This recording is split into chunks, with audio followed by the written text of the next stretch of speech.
Hey guys, I love simple solutions. Today I'm going to show you the 4 things that you have to do to start losing fat today.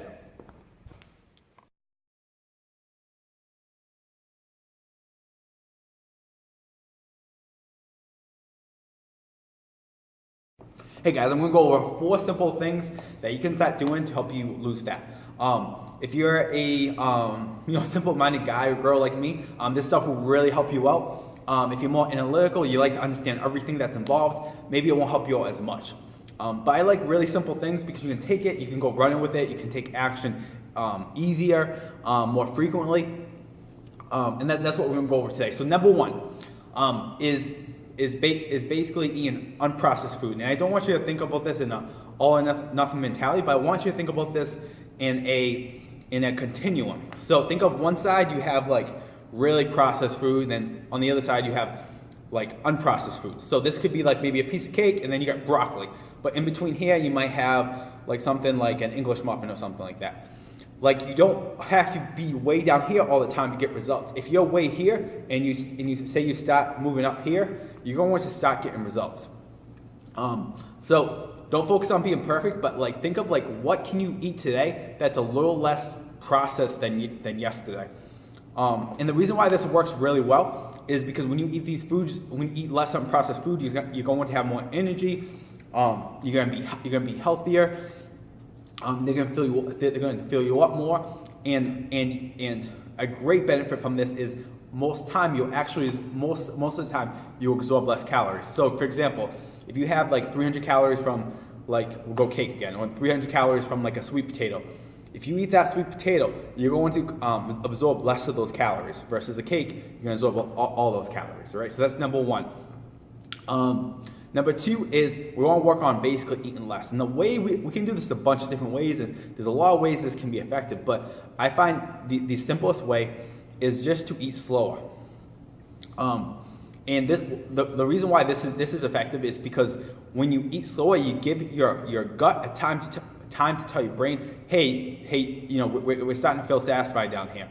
And you'll start eating less without feeling deprived, which is a great bonus, because if we're constantly trying to diet and eat, but we constantly feel deprived, it's really hard to maintain that. So how this habit works is basically you're just going to eat slower. So you can do this 2 ways. 2 ways that you could do this is you could time how long it takes you to eat your average meal. So say your average meal takes you like 5 minutes. If you can get that to like 10, 15 minutes, you'll probably start eating less, all right? Or you'll at least feel more satisfied.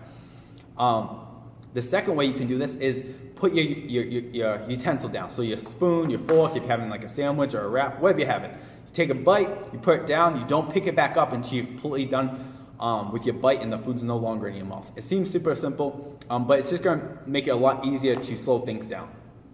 And over time, like you notice yourself that you'll eat less. Now that will be really effective alone. If you want to take this a step further, start to be okay when you're starting to feel satisfied is being okay with stop eating, push your plate away. So for example, if you're eating some food and you notice that, hey, I actually feel full now, but you still have food on your plate. A lot of us how we're raised to finish the food that's on a plate. Be grateful for the food you have, all that stuff, which is kind of important. But be okay with either throwing that food away, or maybe you just wrap it up and save it for later.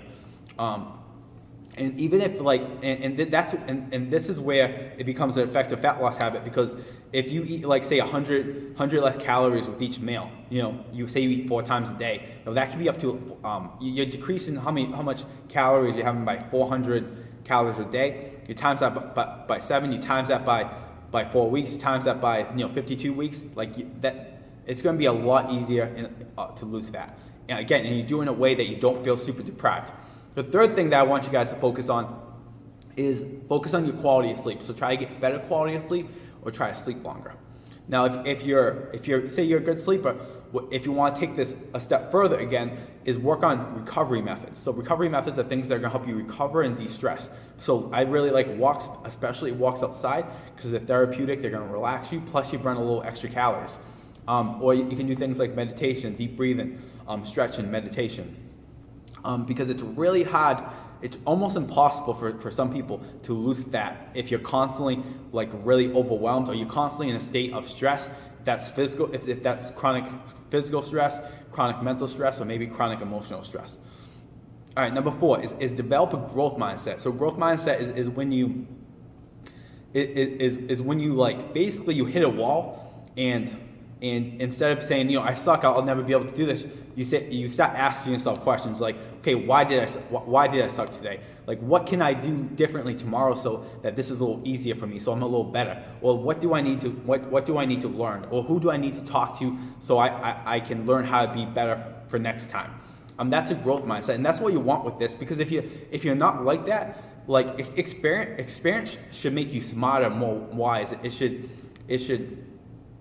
make you better, and that's why practice is so important. It shouldn't destroy you. If you have a bad day, it shouldn't destroy you. You should be learning something from that, and that's the difference between like a growth mindset and more like a fixed mindset. When you feel something like, oh, I suck, you know, this isn't, you know, you put your head down and stuff like that. Learn from it, okay? And if you can develop that, all the 3 other habits are going to be a lot more effective. And those are 4 habits. How I would go about this though. 4 can seem small, but it's a lot when you think about you're trying to do this every single day. How I would approach this is I would do each one for 2 weeks and practice it as much as possible. Don't try to be perfect, but just try to do it a little better each day. So you got 2 weeks, you're trying to eat less processed food. Then you have 2 weeks, you're trying to eat slower. Then you have 2 weeks, you're either trying to get better sleep, or you're trying some of these recovery methods like walking. Then the last week you're working on your growth mindset, where maybe you take a journal and you journal, okay, what went well today, what didn't go well, what did I learn about that, how can I do better tomorrow, okay? Because you're constantly like empowering that type of mindset. And I guarantee you, if you did that most of the time, you get results in the next, that would take 8 weeks. Now, information is great. If you're someone who like always is reading a lot, knows a lot about fitness and nutrition, but you can't seem to implement it into your life, like you read a lot about workouts, but maybe you don't work out as much as you want to. You read a lot about like nutrition ideas and nutrition strategies, but you struggle with applying them into your own life. I have a nutrition coaching program, which is online, which might be a great fit for you. It might not. 2, if you're interested, I'm just going to leave, no pressure, I'm just going to leave a little line below for you guys to hit me up, apply, and see if we're a good fit. Now, if you are good at implementing this stuff, take these 4 things and go running with them.